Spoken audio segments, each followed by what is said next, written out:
Hello, I'm Sheryl McCarthy of the City University of New York. Welcome to One to One.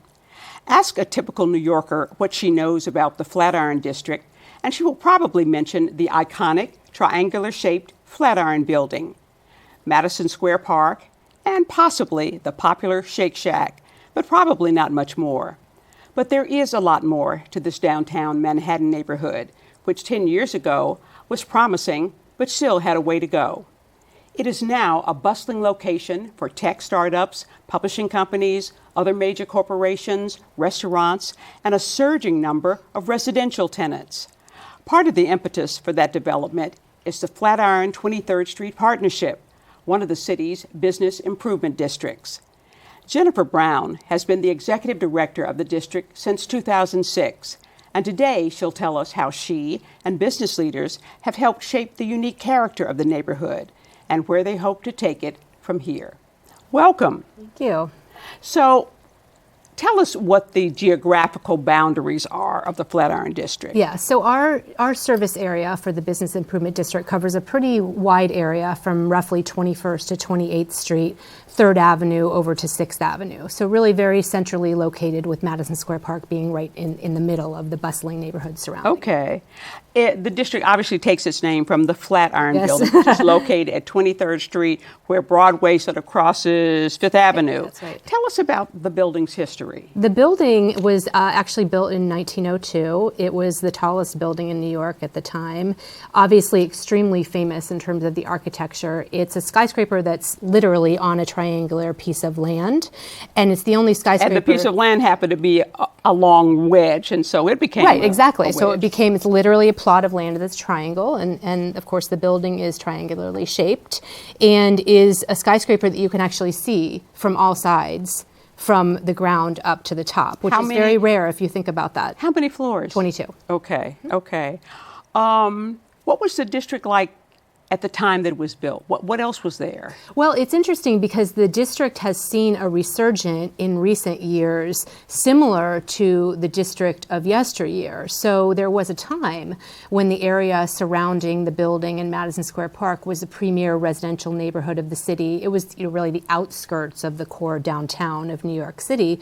Very prominent hotels, very prominent restaurants like Delmonico's. And then the neighborhood, as many neighborhoods in New York, went into decades of really becoming very different than that. Decline, hotels started to leave, residents started to leave and push further north. And so what we've really been seeing over the past decade is very interesting, because we always try to pay homage to the history of the district. And so what we're seeing is really a resurgence of what existed 100 years ago, which is actually fascinating. Very interesting. Yeah. At one point, it was known as a toy district, yes, right? Yes, that's true. Right around the time the BID was formed, the Toy Center buildings, there was Toy Center South and North buildings, which were premier headquarters for the international toy industry.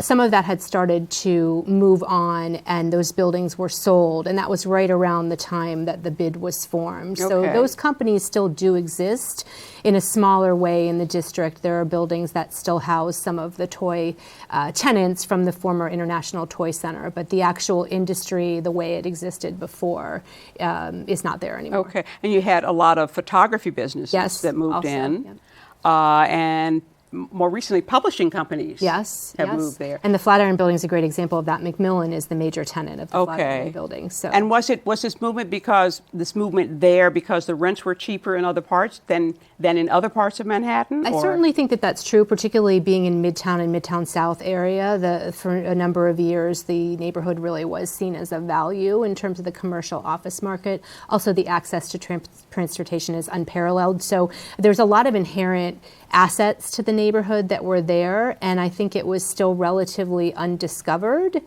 compared to other parts of Midtown and Midtown South. So the Flatiron, the Business Improvement District, was started in 2006. And it's one of 72 business improvement districts around the city.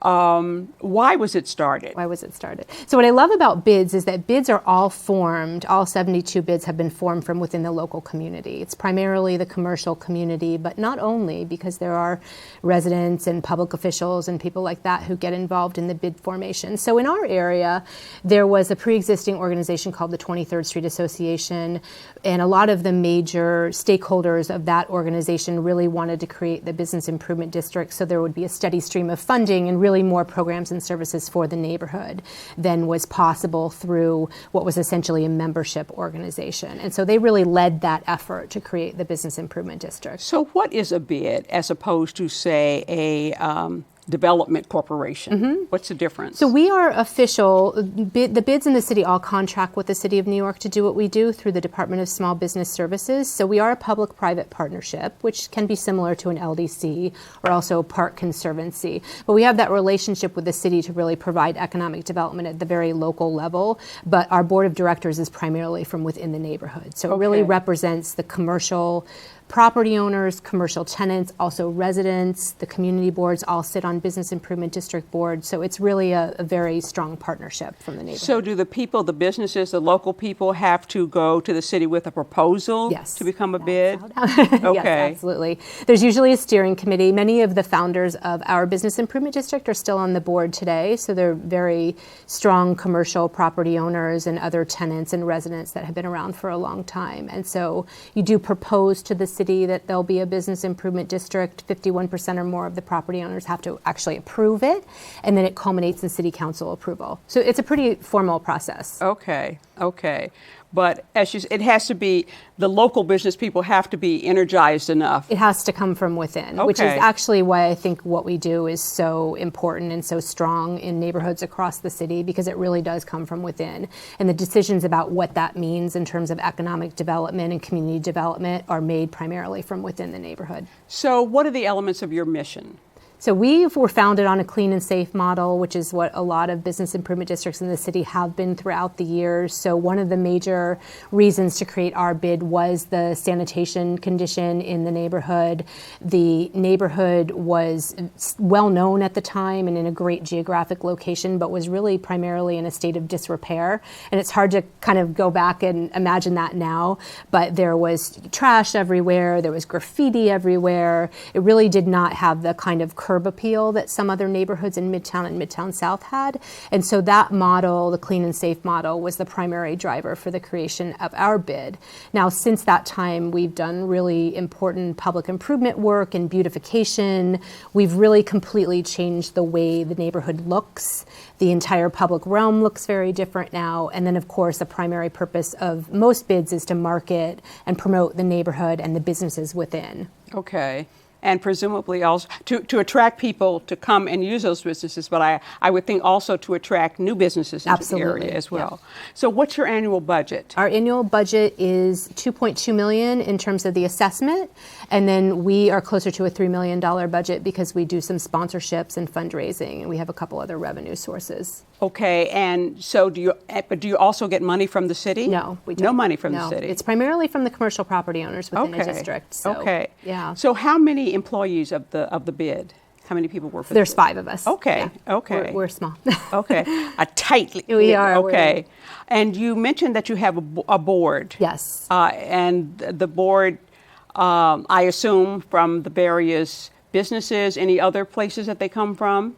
Yes, so a lot of the major commercial property owners of the district, of course. We have commercial tenants, some of the larger companies like Tiffany and Macmillan. We have small companies on the board like Lois Lane Travel, which has been in the neighborhood for more than 30 years. And then we have residential members of the board as well. Okay. And I mentioned the community boards. Our bid boundaries overlap with 3 community boards. And so they also sit on the board of directors, as do 4 elected officials. So someone representing the mayor, the comptroller, the borough president, and the city council. So our board is actually 30 total with all of those different stakeholders. Are the community boards the groups that would have the final say on anything that you propose, or how does that work? It depends on what we're proposing. We certainly go to the community boards when we're trying to do physical improvements on the sidewalks in particular. Different projects go for review. We go to the community board also just for programming and things that we're doing on our pedestrian plazas. And you've got 3 community boards. We do, but we Okay. primarily work with 5. It depends on what the actual issue is, but our pedestrian plazas in particular within CB5, and most of our actual geography is within CB5. So we also work with 6, which is the east side of our district, but Baruch College is within Community Board 6, and then Community Board 4 just has a little piece of the very western part of our district. Okay. So. The way that I know that there's a bid in a neighborhood is by the street cleaners. Yep. You know, the people who have Yeah. the T-shirts or the sweatshirts and out Sure, there sweeping yeah. the streets. This is your clean team. That's our clean team. Who are these people? Are they sort of regular employees? Are they in some kind of special program? Ours are not. Now, that does exist in other bids in the city. Ours are actually contracted through a company called Atlantic Maintenance Corporation, Okay. which is a private company. They're Brooklyn-based, so it's a New York City company, and we have more than 24 people at any given time of year out on the street as part of the clean team. They are primarily the same workers. We do have some seasonal shifts and things like that. What they are, though, is incredibly hardworking men and women, and most people do say that that's the first thing they notice, and that makes us very happy because they are out there 7 days a week, rain, snow, hurricane, you name it, keeping the neighborhood looking good. So they are really the cornerstone of what we do. And you also have a public safety team? We do, yes. Also contracted through a company called ABM Security. And we have about 7 officers that are out there, also 7 days a week. Their duties really vary. They're eyes and ears. They're making sure the neighborhood is safe. We work very closely with the 13th Precinct, which is our local police precinct. Also, what they've been doing more and more over the years, as you can imagine, is they're really ambassadors to the neighborhood. We have so many more visitors now, and so they will give out thousands and thousands of directions now each year with the new visitors coming in. So they're kind People of who can doing a little actually bit of give you Yep. correct directions. Well, and people stop them a lot. They're wearing a uniform. Okay. And so I think that, for a lot of visitors, particularly in New York from other parts of the world, that they're a uniform presence and they feel very safe asking them questions and for directions and things like that. So they spend a lot of their time doing that now. Okay. The 2 plazas Yes. are projects that the bid has directed, has developed. Yes. Tell me about those. With the Department of Transportation. So our plazas were created in 2008 as part of the total revisioning of the Broadway corridor. So actually our plazas were created before some of the possibly better known plazas now like Times Square and Herald Square. So that was more than 7 years ago and done as temporary spaces to really test a whole traffic reconfiguration and pedestrian flow project. And so we are actually moving into permanent design of those spaces, which is really great for us. It's something that we've been advocating for a number And where of are years. they? Are they on either side of the Flatiron building? They are, yes. There's 2 larger plazas. One is just south of 23rd Street immediately, adjacent to the Flatiron building, and one is north of 23rd Street, Okay. basically between Madison Square Park and the former Toy Center building, which is 205th Avenue, where Italy is now. Most people know Now, where are Italy these is. pedestrian plazas like the one in Times Square, or are they different? Okay. They are, yeah. They are. They are like that. They really reconciled a lot of traffic and pedestrian flow issues that were going on. And so it used to be really, really difficult to cross, for instance, across 23rd Street. It was an extremely long crossing area. And so now the plazas are there to kind of buffer that. It created north-south crossing. A lot of people were really just kind of crossing in places that they shouldn't have been on foot before. And this has tried to really reconcile a lot of that. So it's really easier to move around the neighborhood. But Okay. they also have created this great public space, which is fun. And they're popular. Yes, they are. Oh, very There's popular. no clamor to get rid of those. No, not Okay. not for us. Okay. And you don't have any costume animals down there who Not as of right now. are shaking tourists down. We're going to take a short break. Then we'll be back with more with Jennifer Brown, Executive Director of the Flatiron 23rd Street Partnership Business Improvement District, after this message.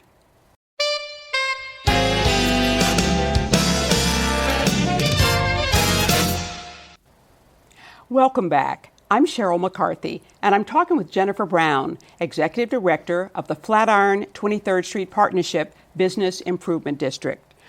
Now, You also have a homeless outreach program. What does yes. it do? So we actually contract with Urban Pathways, which is a social service provider here in the city, and they have teams of social workers who are going out 5 days a week, different hours, sometimes overnight, sometimes during the day or early morning, and really engaging the homeless population in our neighborhood and trying to get them into programs, services, temporary shelter, more permanent shelter.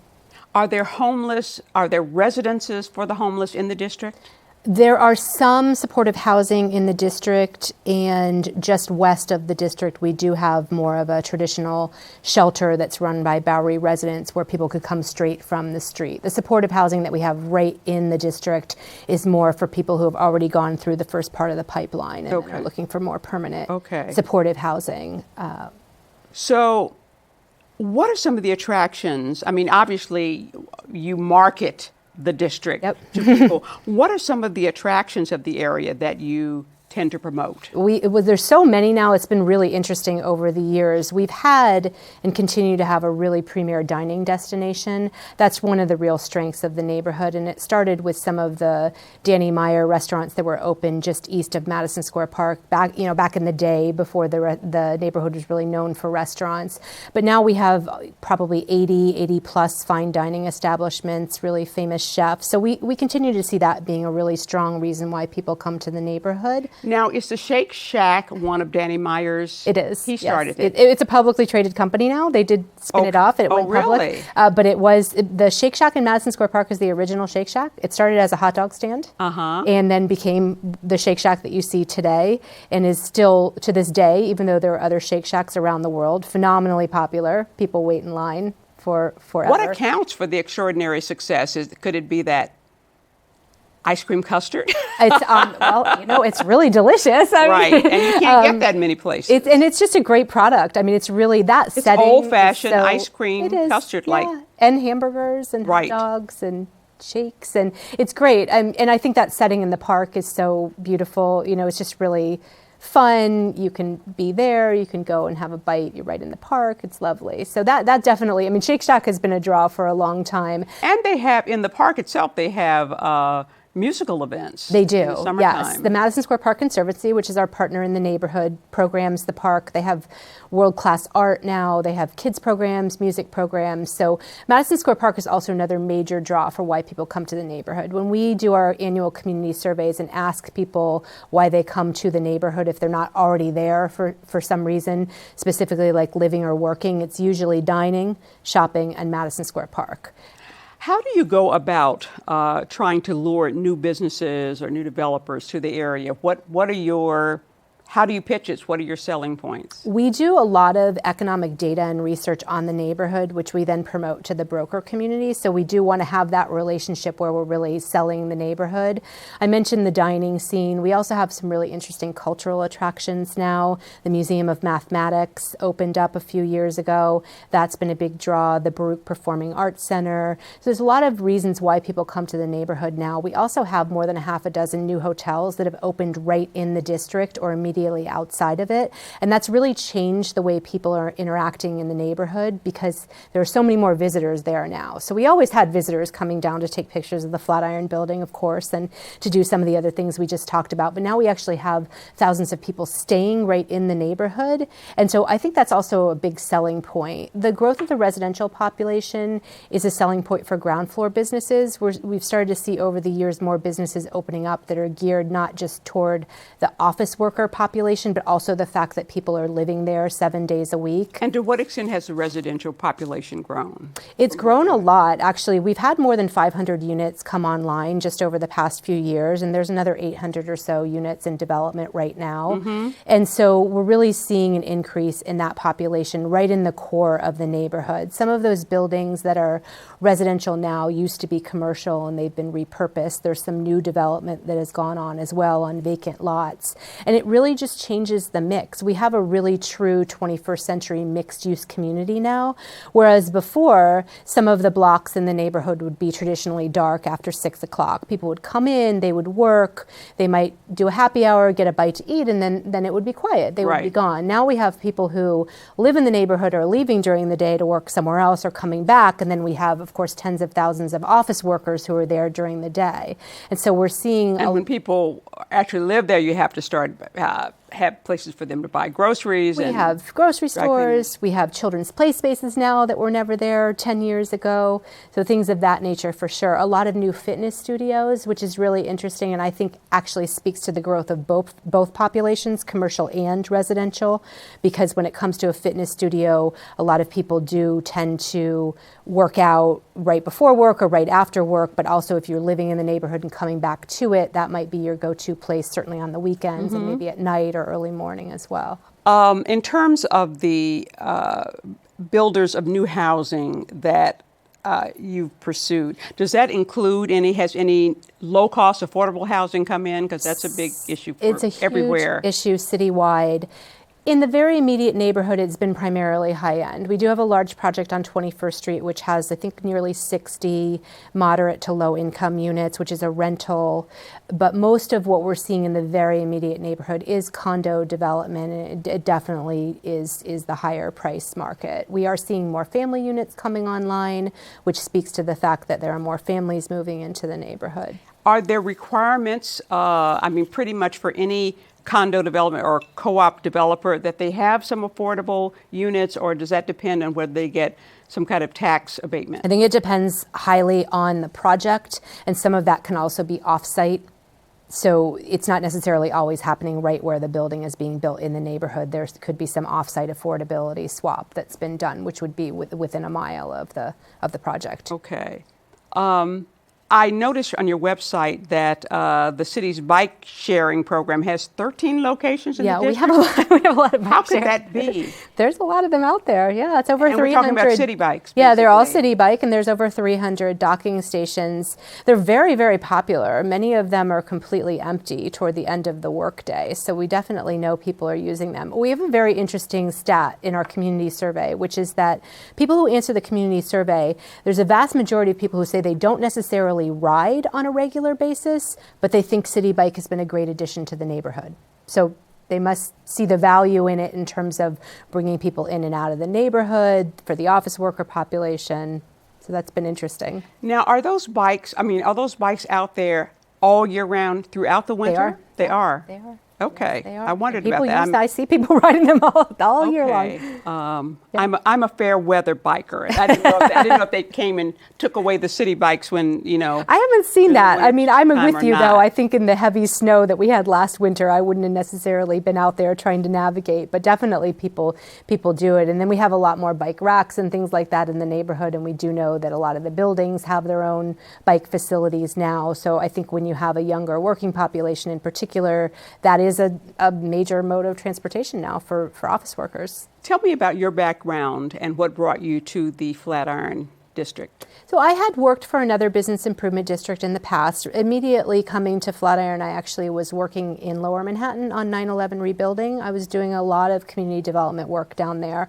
Very different, of course. It was in the aftermath of the attacks. We were completely working on the redevelopment of the World Trade Center site, but we were also doing a lot of other local projects, really trying to revitalize all corners of Lower Manhattan. And so we were doing tourism projects, open space projects, different things like that. So when this bid started and I saw the job posting, I really was so interested. It wasn't a neighborhood that I knew a tremendous amount about, but it was something that was really interesting to me and spoke to my desire to work very locally based on community development. And so that's how it happened. So what's your typical week like? That is a question that I can never answer. People ask me that all the time. What's your day like? What's your week like? It depends highly on the time of year.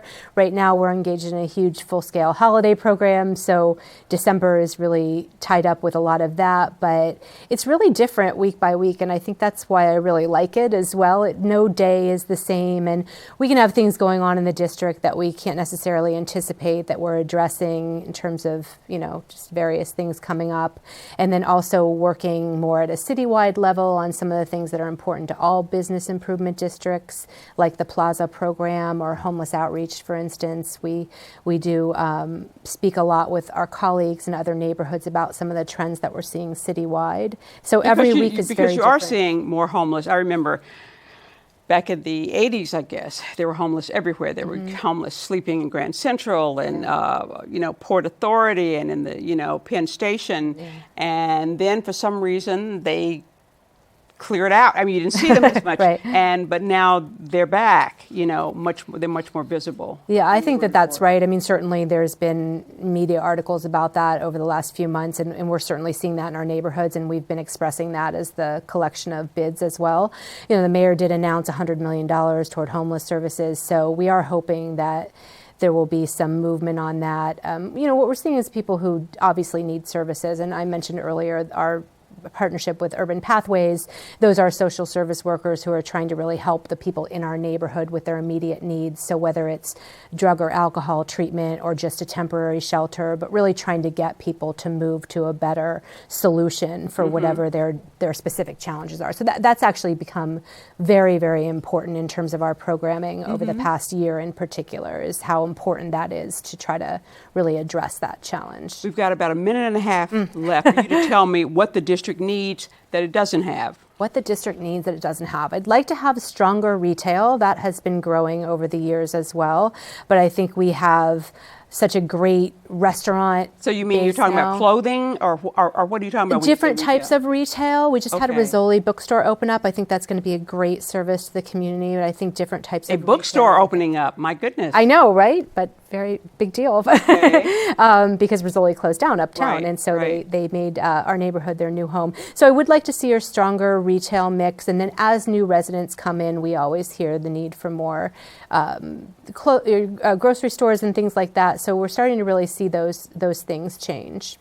How many do you have? Do you actually have supermarkets there now? We have some now. We had a Fairway and a Trader Joe's open up on the sort of western part of the district, and so I think depending on where the new residents are moving in, people always want to see things that are very immediate to where they are. For some reason, it's sometimes hard to maintain supermarkets, even though there are people everywhere who need to eat. Yeah. But actually, you see a lot of supermarkets. I've seen a lot of them close down. Yeah. I don't know quite why. We've seen the newer ones in our neighborhood have a lot of success. And Italy, too. Italy's a fresh food market, so it's known for its restaurants, but it's also a fresh food market. It's tremendously popular in the neighborhood. So okay. Yeah. Well, I've certainly learned a lot about the Flatiron District that I didn't know before. And I think our readers have as well. Great. We're out of time. I want to thank Jennifer Brown, Executive Director of the Flatiron 23rd Street Partnership Business Improving District, for joining me. For more and up-to-date information on events in the area, go to the website at flatirondistrict.nyc. For the City University of New York and 1 to 1, I'm Sheryl McCarthy.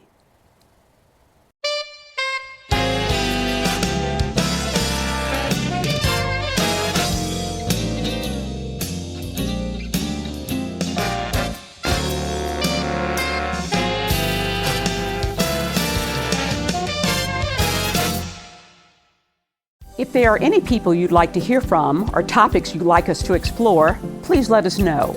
You can write to me at CUNY TV, 365 Fifth Avenue, New York, 10016, or you can go to the website at cuny.tv and click on Contact Us. I look forward to hearing from you.